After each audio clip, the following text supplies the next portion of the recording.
الرحیم معزز بیبر حاضرین و سامعین السلام علیکم ورحمۃ اللہ وبرکاتہ۔ میں مفتی محمد اعجاز شاذلی آپ سے ایک مرتبہ پھر اپنے آفیشیل پیج سے مخاطب ہوں۔ اللہ تعالیٰ کی ذات ہم سب پر اپنی رحمت نازل فرمائے اور رمضان المبارک کی بابرکت سعادتیں اللہ تعالیٰ تمام کو نصیب فرمائے۔ اللہ تعالیٰ ہمیں صحیح معنوں میں رمضان گزارنے کی توفیق عطا فرمائے۔ بہت سارے ویڈیو میں اپلوڈ کرتا رہتا ہوں۔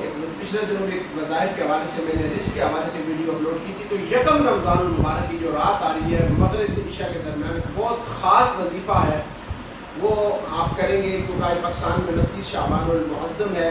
آج رات کویت حلال کمیٹی مفتی اعظم پاکستان مفتی منیب الرحمان صاحب کی قیادت میں پورے پاکستان میں بیٹھے گی اور کس طرح شہادتوں کے مطابق وہ اعلان کریں گے۔ انشاءاللہ ہم اسی پر روزے رکھیں گے اور ہو سکتا ہے اگر آج نہ ہو تو پھر ہفتے کا روزہ تو کنفرم ہے۔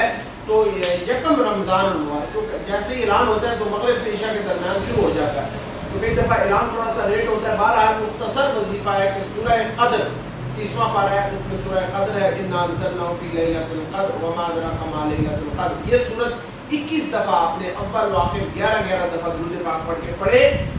بہت مجرب نسخہ ہے، رزق کے لیے جو ہے نا وہ غیب کے خزانوں سے اللہ تعالیٰ عطا فرماتا ہے، اس کو کریں اور اللہ تعالیٰ کی ذات سے دعا کریں کہ اللہ تعالیٰ کی ذات اس ماہ رمضان المبارک کے صدقے میں ہم سب کے گناہوں کو معاف فرمائے، اللہ اس وبائی مر سے نجات عطا فرمائے۔ وما توفیقی الا باللہ رب العالمین۔